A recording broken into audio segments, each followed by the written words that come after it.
તારીખ 6 ઓક્ટોબર 2025ના શરદ પૂનમના દિને હરિપ્રબોધમ ત્રિવેણી મહોત્સવ ઉજવાયો. અનાદિ મૂળ અક્ષર મૂર્તિ શ્રી ગુણાતીતાનંદ સ્વામીનો 241મો પ્રાગટ્ય પર્વ, ગુરુરી હરિપ્રસાદ સ્વામીજી મહારાજનો હીરક દીક્ષા પર્વ તથા હરિપ્રબોધમ ધામનો ખાતમુહૂર્ત પર્વ. આ ત્રિવેણી મહોત્સવ વડોદરા શહેર નજીક આવેલા ગણેશપુરા ગામે ભક્તિભાવ અને ભવ્યતાથી ઉજવાયો. ખાતમુહૂર્ત વિધિનો અનુપમ અને ઐતિહાસિક લાભ લેવા દેશ વિદેશના 25,000 જેટલા ભક્તો થનગની રહ્યા હતા, તો બીજી તરફ મેઘરાજા અનરાધાર વરસી રહ્યા હતા. 6 ઓક્ટોબર 2025ના રોજ સમયો હતો અને 2 ઓક્ટોબર સુધી મેઘરાજાનું વાજતે ગાજતે આવાગમન ચાલુ હતું. પાણીનો ભરાવો રોકવા મેદાનમાં પ્લાસ્ટિક પાથરવામાં આવ્યું હતું. આખા મેદાનમાં પાણી થઈ ગયું. વડોદરા અને આજુબાજુના ગામોના ભક્તોએ ડોલથી, ડબલાથી, સ્પોન્સથી પાણી ઉલેચવા લાગ્યા. આવી પરિસ્થિતિમાં ન રસોડું કરી શકાય, ન સ્ટેજ ઊભું કરી શકાય કે ન LED ગોઠવી શકાય એમ હતું.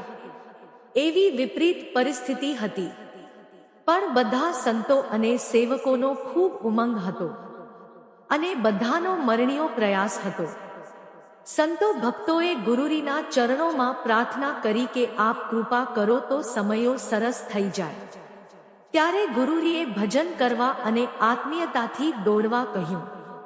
પછી ગુરુરીએ એમનો વિશ્વાસ દોહરાવતા કહ્યું કે ભલે વરસાદ પડે પણ સ્વામીજી સર્વોપરી ભળશે.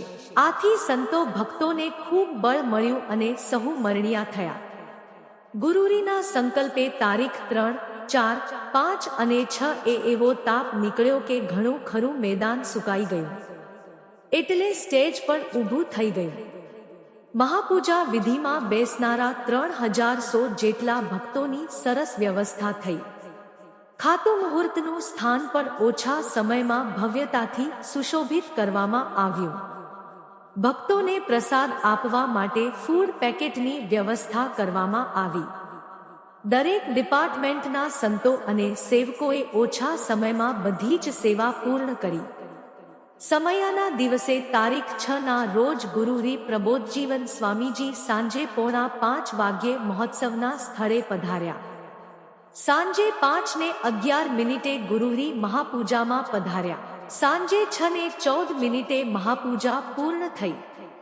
ત્યારબાદ ગુરુહરી ખાતમુહૂર્તના સ્થળે પધાર્યા. સાંજે 6:36 ગુરુરીએ ત્રિકમથી ભૂમિ પર ટચકો માર્યો.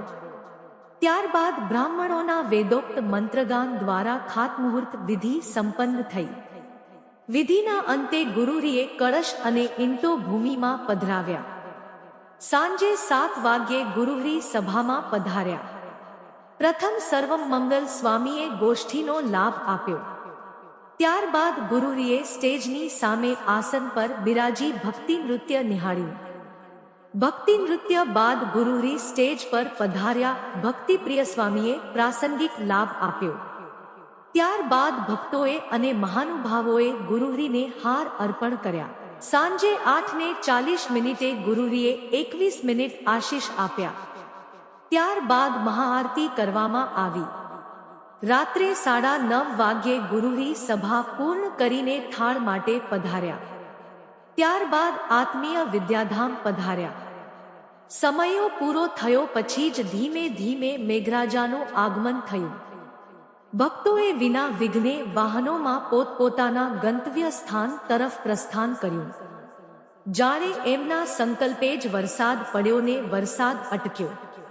આમ ગુરુરીના સંકલ્પે અને આશીષથી પ્રતિકૂળ પરિસ્થિતિમાં સમયો ઉજવાયો. સહુએ પ્રતિકૂળતાને પ્રસાદ માન્યો. એટલું જ કહી શકાય કે ગુરુરીનો સમયો ગુરુરીએ જ કર્યો. સોખડા મંડળના જય સ્વામિનારાયણ. આ ચેનલને લાઈક કરો અને શેર કરો.